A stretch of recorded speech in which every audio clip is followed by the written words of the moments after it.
there are pieces of music, hymns often, that really sing not only in another key, but of another time. Certainly that hymn does. I feel as though I should have buttoned my shoes this morning. This past week, I had the privilege of spending 4 days with dedicated Unitarian Universalist colleagues and teachers. I saw colleagues intently learning, joyfully celebrating, soulfully worshiping, and above all, bravely wrestling with the realities of the world in which we live and with the harsher world that is rapidly coming into being.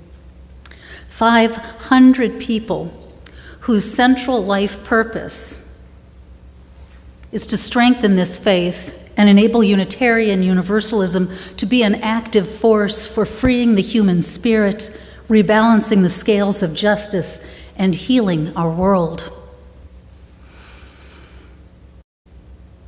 It was an exciting week. We are in a time of challenge and turning in our world and in our faith. This is our time, the time for which and to which we were all born, because we are here. I saw my colleagues already rising to meet this moment. I came home spiritually renewed in my faith in this religion to make a world of difference in this world which is rapidly becoming so different. It shone a new light on the sermon I was going to give last week on destiny.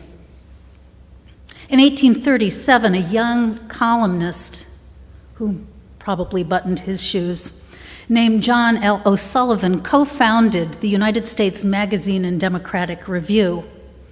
It published primarily literary work, but it had also a political agenda that most of the writers didn't care about.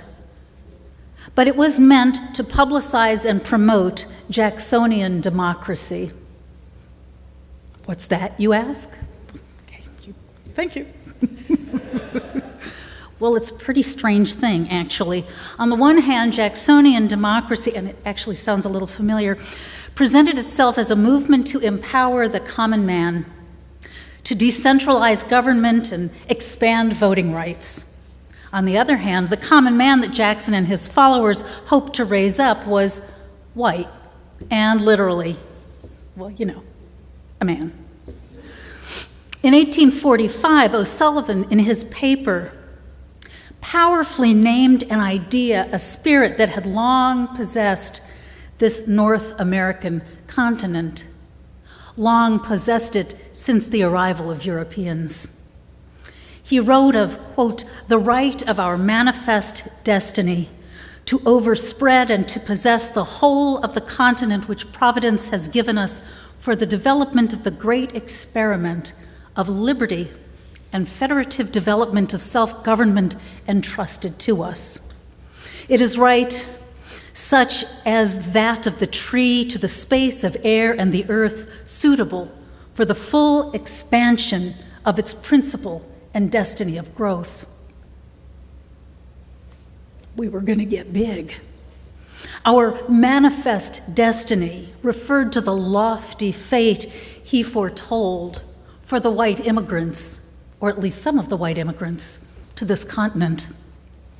O'Sullivan was in his early career opposed to slavery, but later he decided there was no other way for black and white persons to get along in a law-abiding way in one nation. So he changed his mind. He also believed in the inevitable disappearance of the Native American population. He didn't support the violent settlement of the land, but believed that somehow the presence of the superiority of the white race would simply cause the native people to fade away. It was a catchy phrase, manifest destiny, and it was used to justify genocide that followed. European Americans, with less patience for what he thought was the natural train of things than O'Sullivan, moved west to spread the great experiment of liberty and left a river of blood and suffering from the cotton fields of the South through the homelands of tribes and nations all across the continent to the western shores.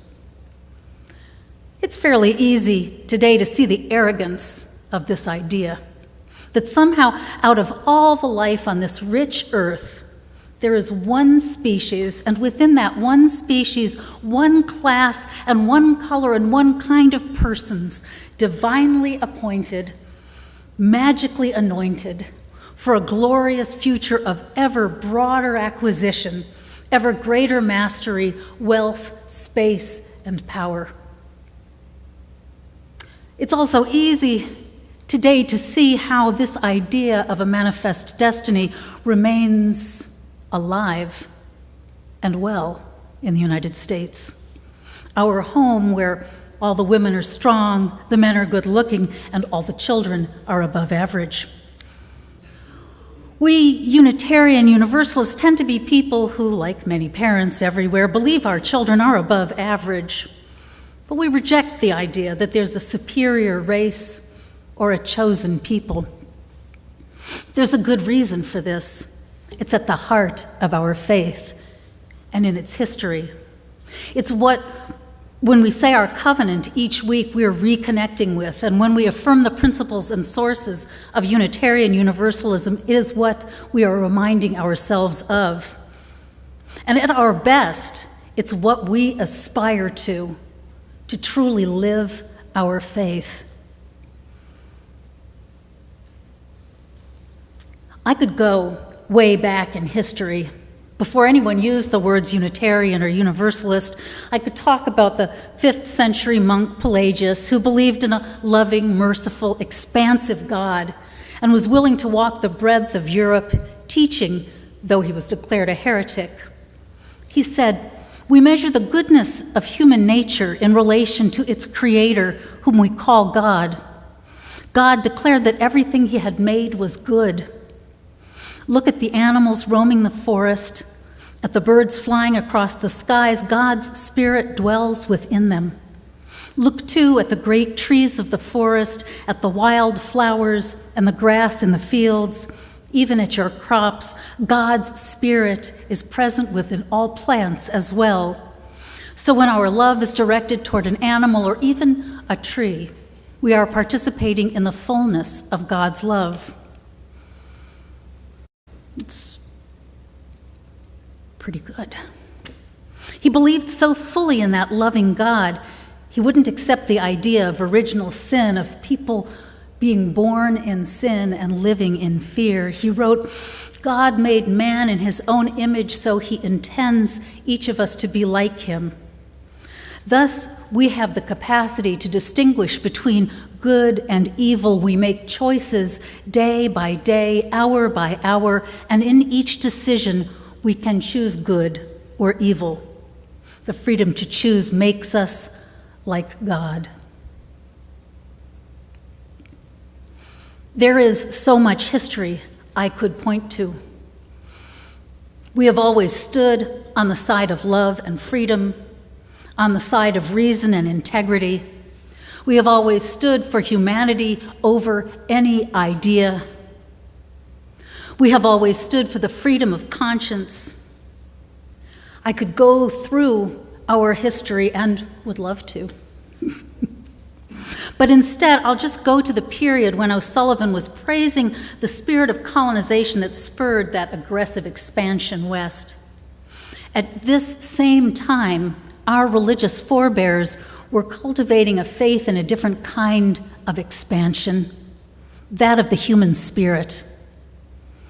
These weren't saints, they were mystics and theologians.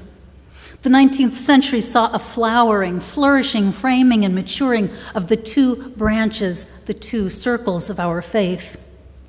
Right around Boston and Concord, liberal religious folk were brimming with vision and creativity in an unprecedented expansiveness. In 1819, the Reverend William Ellery Channing, minister of the Federal Street Church, proudly claimed a name for this faith. Once used as an insult, Unitarian became a word for a generous faith, compassionate ideals, and human service.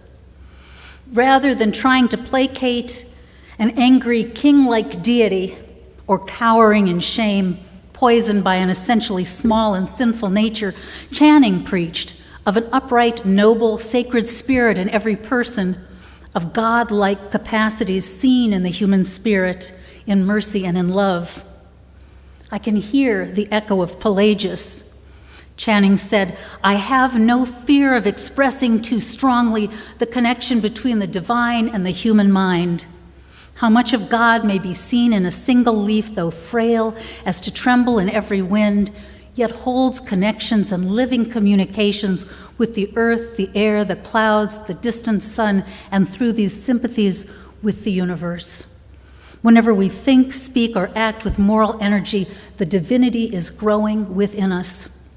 I do not dream when I speak of the divine capacities of human nature. These are the marks of a divine origin, the pledges of a celestial inheritance."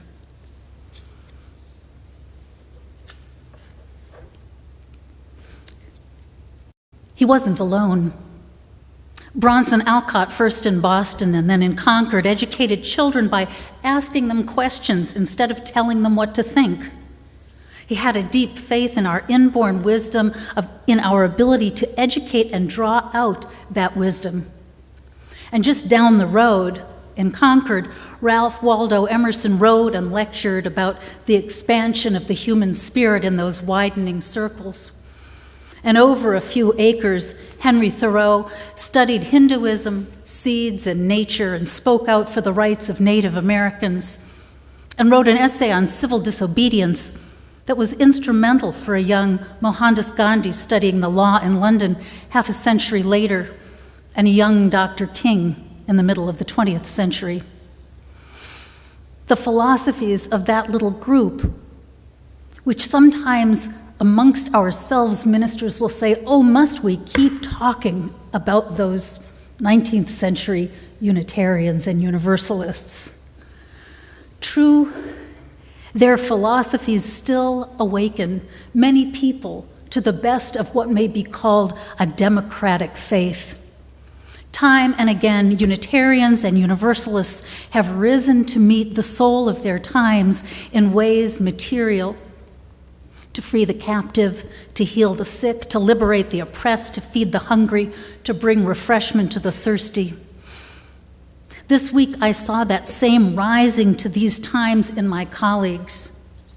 A willingness like that of Isaiah in the Bible story that doesn't come easily.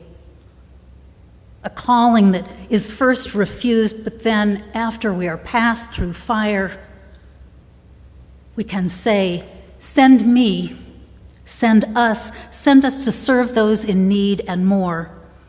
Let us go to confront and address the causes of these evils." Each one of us has that fire to pass through. The theological arguments undertaken by Unitarians and Universalists, by Pelagius or Faustus Socinus or James Luther Adams or Sharon Welch or Hosea Ballou, Judith Sargent Murray, Margaret Fuller, Mary Wollstonecraft, Henry Nelson Wyman, and so many others, these aren't academic matters or obscure arguments of interest to only a few living in ivory towers or shambling parsonages.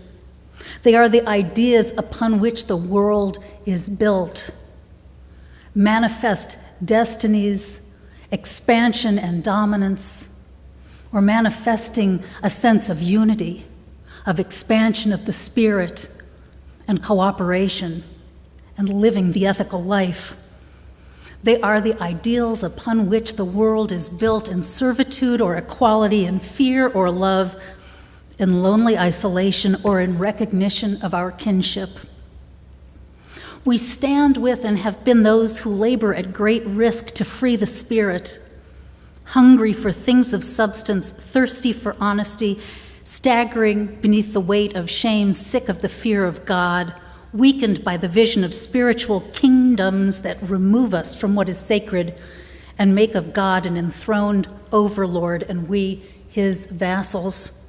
The history of theological ideas which Unitarian Universalists have struggled for is one of courage, liberation, and faithfulness to life. We need that faithfulness in these times. Earl Morse Wilbur, the great historian of Unitarianism, said he believed that the core of this faith was the trinity of freedom, reason, and tolerance. And it's true, you can find their traces everywhere, but they're not, I think, and never were, enough.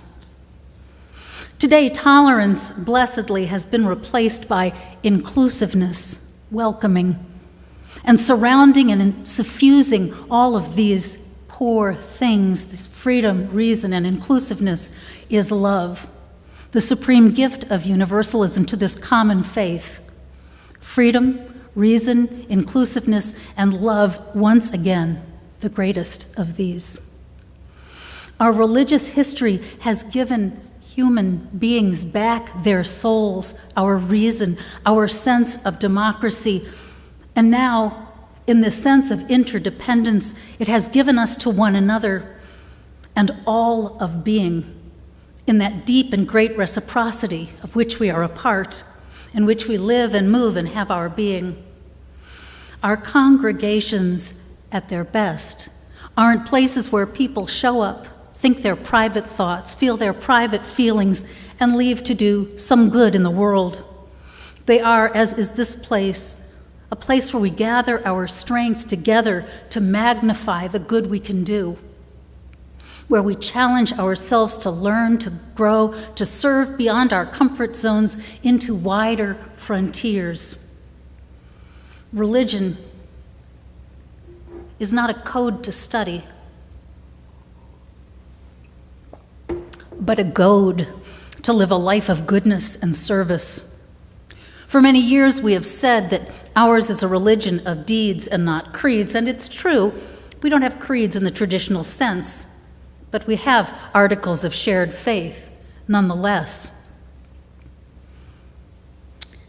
And out of this shared faith, we have gained courage, the kind of courage I saw firing up my colleagues this past week. I want to paraphrase something I heard this week from a dear colleague whom some of you may know, the Reverend Tom Shade. Interestingly enough, using the words of our covenant, he pointed to the principles of Unitarian Universalism and said, "These are our hopes, our aspirations." And he said, right now, there is not one of them which is not in peril in our society. If you need to open your hymnals, you can look at the principles in the front, but there is not a one of them which is not in peril. We used to say, oh, they're so self-evident, anybody could agree with them. But it was a sobering and challenging thing to hear him say aloud something which has been haunting me for some time. These principles, these aspirations are more imperiled and more needed than ever. There is more need than ever for Unitarian Universalists to do what we have done in the past and more, to rise to our times, to share our vision, to work to heal what we can of our world. Our faith is made of noble aspirations, aspirations of expansion of the spirit of love, a destiny we can only manifest together. It is not foretold in the stars. It is not inevitable. It will take all our hands and our hearts. I see before me people who know well that there is a rising tide, a separation that people feel from one another, from nature. You know that there is a growth of distrust, of violence, of anxiety. It is a stunning thing to know. Just open the news and you can see What I know to be true are these words of the Reverend Dr. Martin Luther King when he said, "We are caught in an inescapable network of mutuality, tied in a single garment of destiny. What affects one affects us all indirectly." He spoke the truth. Our destiny is not manifest, nor is it for one particular group. The destiny we face is collective. Whatever lies ahead of us is the destiny that we, every human being, shall manifest together. It has momentum, but it's not foreordained. What we have in our faith are the tools to empower us to make a difference in that destiny, to manifest a greater destiny than the one we can see coming up around us. When we speak of our aspirations of membership, those aspirations are the ways in which we can practice our faith, engage deeply in congregational life. How can we participate in manifesting a great destiny in our world without practice in a place that will teach us those skills first? By learning our community here, by knowing, by supporting our community here, by living into our aspirations and our principles, we embody, empower, and truly lift up our faith. This place is a laboratory for the future. It is a garden where we are tending the seeds of the future. And I have to say that if we hope to manifest a different future than the one we see coming, we have to take our visions, our dreams, our hopes, our aspirations, and make them real. Each year, we reckon with our stewardship pledges. Each year, we talk to one another about how much we can afford, about how much we can give, about how much time we have to offer, how often we need to be here, what work we can do to make a difference. Each year we look at the covenant that we recite together and we say, I reaffirm that covenant. I reaffirm my promises made in this faith. Each year we do that. We fill out a pledge card and we hope for the future. What I invite you to do is to take time during this stewardship season. You can close your eyes, you can write in your journals, but envision the hope you have for the future and not the fear. And then give this congregation the means to make it so together. Everything we manifest in this place is made by the work of our hands and hearts together. It is my hope that we will all rise to our time and make a difference in our world, in the present and in the future, transforming our lives and all life.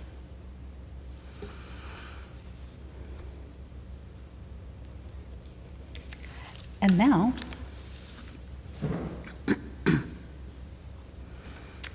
our president, Mr. Michael Gilley, has some words to share.